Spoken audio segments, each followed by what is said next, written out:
5.18 36주년 기념식이 유족과 5월 단체가 4년 만에 참석한 가운데 엄수됐습니다.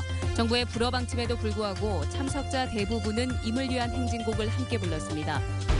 박승춘 보훈처장은 5.18 기념식장에 들어오지도 못하고 쫓겨났습니다. 외국인들조차 정부의 태도를 받아들이기 어렵다며 입장 변화를 주문했습니다. 야당 정치인들은 5월 정신의 계승과 임을 위한 행진곡의 공식 기념곡 지정을 반드시 관철시키겠다며 한 목소리로 약속하고 다짐했습니다. 광주의 한 오피스텔에서 2중 3중의 분양 계약이 이루어진 것으로 드러났습니다. 피해 금액이 100억 원대에 이를 전망입니다. 여러분 안녕하십니까. 예고된 대로 5.18 기념식에서 임을 위한 행진곡은 합창 공연으로 준비됐습니다. 하지만 몇몇 사람을 빼고 거의 모든 참석자가 일어서서 노래를 함께 불렀습니다. 먼저 송정근 기자가 보도합니다. 기념식 마지막, 임을 위한 행진곡의 합창 순서. 유족들은 자리에서 일어났습니다. 그리고 모두 함께 노래했습니다. 유족과 약혼 인사, 그리고 일반 시민들까지 사실상 모두 함께 부른 임을 위한 행진곡. 공연단의 합창 소리가 들리지 않을 정도로 컸습니다. 정부의 합창 방침에 맞선 항의였습니다. 그러면 그 가슴에 합병이라도 풀어볼게 하게 놔두지. 그 노래가 못하고 그것을 못하게 하며. 임을 위한 행진곡이 행사장을 가득 메웠지만 정부 관계자들만은 끝내 노래하지 않았습니다. 황교안 국무총리, 현기환 청와대 정무수석 모두 굳게 입을 닫았습니다. 노랫말의 주인공인 윤상원 열사의 묘지 앞에선 그 어느 해 기념식보다 많은 참배객들이 임을 위한 행진곡을 열창했고 광주시는 참배객들에게 태극기와 함께 임을 위한 행진곡의 악보를 나눠주기도 했습니다. MBC 뉴스 송정근입니다. 재창을 거부한 정부에 대해서는 항의 표시가 잇따랐습니다. 박승춘 보훈처장은 기념식에 참석하지 못하고 쫓겨나듯 자리를 떠야 했습니다. 정용욱 기자입니다. 5.18 기념식이 시작되기 직전 유족들의 성난 목소리가 박승춘 보훈처장을 향합니다.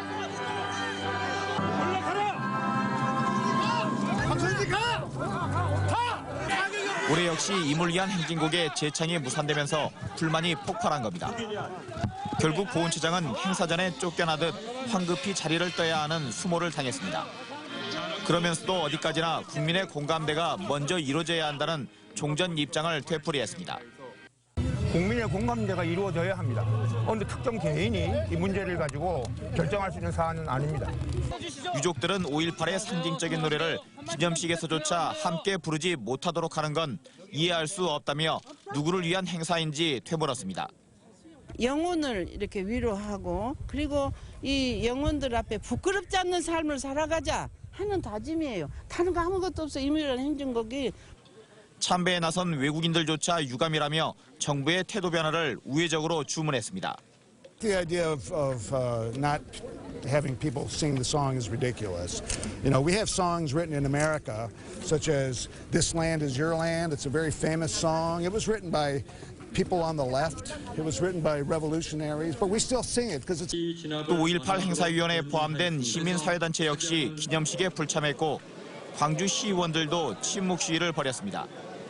항의의 방법은 다르지만 재창을 허용하라는 건 모두 다 같았습니다. MBC 뉴스 정용욱입니다.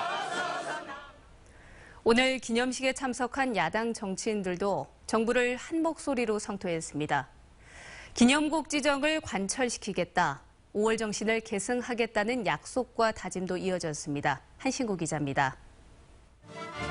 국론 분열을 운운하며 임을 위한 행진곡 재창을 끝내 거부한 정부에 대해 정치권의 비판이 쏟아졌습니다. 국민 통합을 위해서 재창해야 됩니다.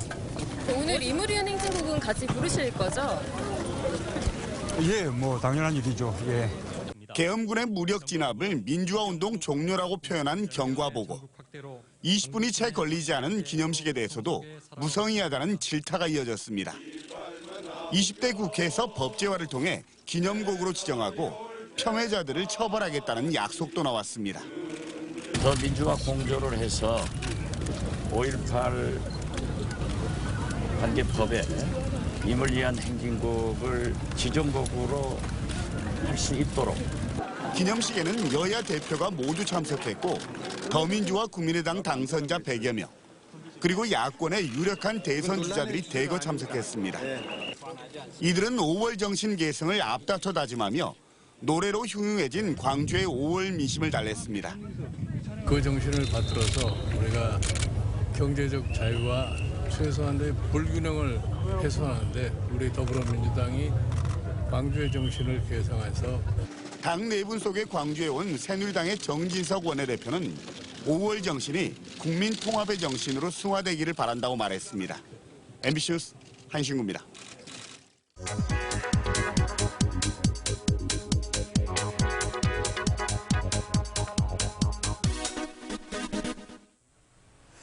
천만배우 송강호와 감초배우 유해진, 그리고 떠오르는 신예 유준열까지. 이들이 5.18을 소재로 한 영화 택시 운전사에서 함께 캐스팅돼서 화제가 되고 있는데요. 5.18의 참상을 전 세계에 알린 고 위르겐 힌츠페터 씨의 이야기를 담은 영화에서 호흡을 맞춘다고 합니다. 5.18을 다룬 영화 하면 화려한 휴가를 빼놓을 수가 없겠죠. 2007년에 개봉한 화려한 휴가는 700만 관객을 동원하면서 국민영화로 성공을 했고요. 그리고 젊은이들에게 5.18을 알리는 역할을 했습니다. 인기 웹툰을 원작으로 한 영화 26년도 제작 단계부터 국민 펀딩으로 화제를 모으며 성공을 거뒀습니다.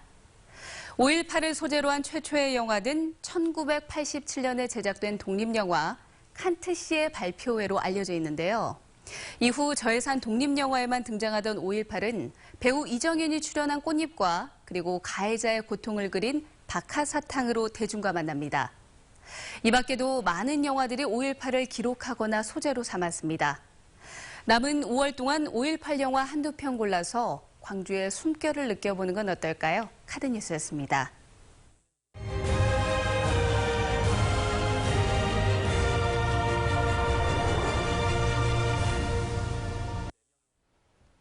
지난 1981년 5.18 일주기 추모식 때 전두환은 물러가라고 외치며 스스로 몸을 던진 서울대 학생이 있었습니다. 고 김태훈 씨입니다. 그의 죽음은 살아남은 자들의 삶도 바꿔놨습니다. 김철원 기자가 취재했습니다. 1981년 5월 27일 학생 수백 명이 서울대 도서관 광장에 모였습니다. 1년 전 광주에서 있었던 학살의 진상규명을 요구하고 전남도청에서 숨진 이들의 영혼을 위로하기 위한 자리였습니다. 학생운동 탄압이 기승을 부리던 때라 학생들 모이기가 쉽지 않았습니다.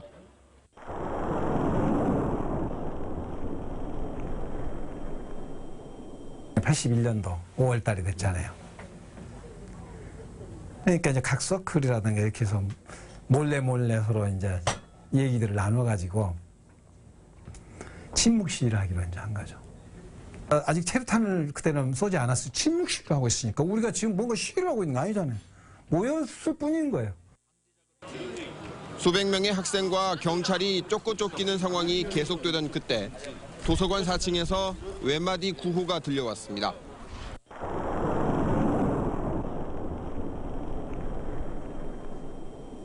김태훈 열사가 도서관에서 전두환 물러나라, 전두환 물러나라, 전두환 물러나라 3번 외치면서 투신을 했습니다.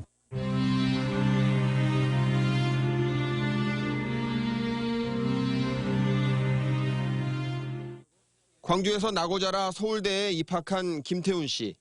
9남매 중 8째, 집안의 기대를 한몸에 받았던 동생의 예기치 못했던 죽음에 가족들의 충격은 이만저만이 아니었습니다. 바로 손윈 누나인 김선혜 서울지법 전 부장판사는 현재 세월호 특별조사위원회에서 상임위원으로 활동하고 있습니다. 세월호 특조위로 가면 힘들 것이라며 남들은 말렸지만 김 전 판사는 세월호 유족들을 돌보는 일이 먼저 세상을 뜬 동생에게 부끄럽지 않은 일이 될 것이라 생각해 위원직을 수락했다고 말했습니다.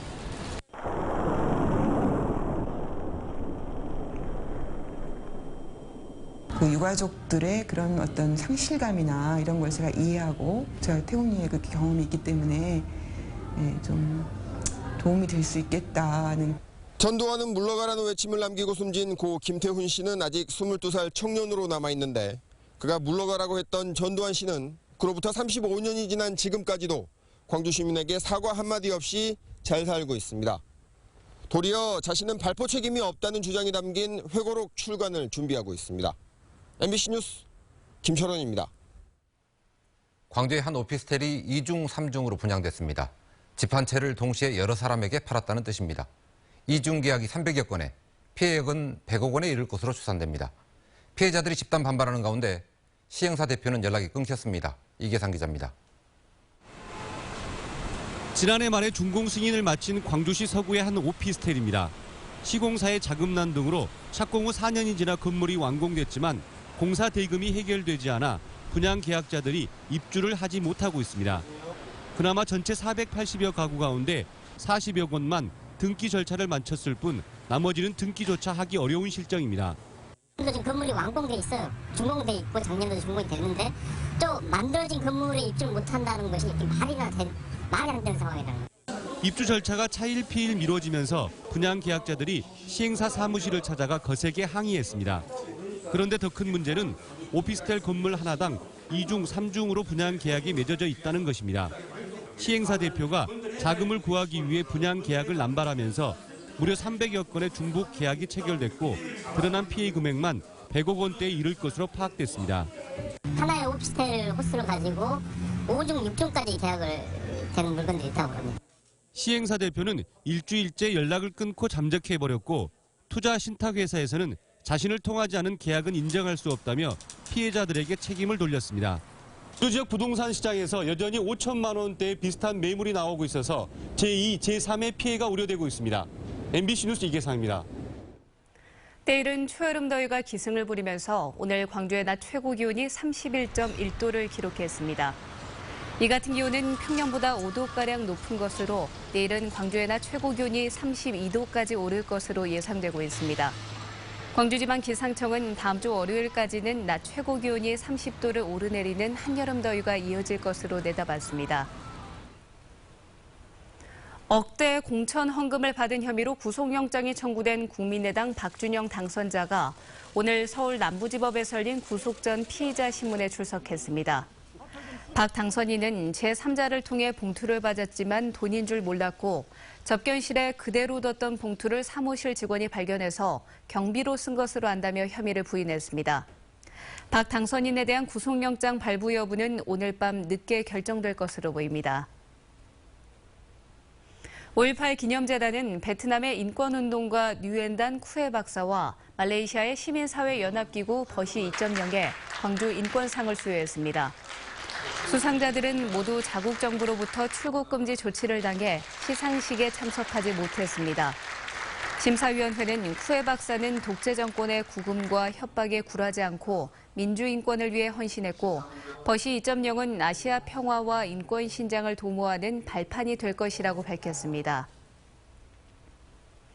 5.18 민주화운동 기념일을 맞아 아시아 문화전당한 민주회 종각에서는 민주회 종 타종식이 열렸습니다.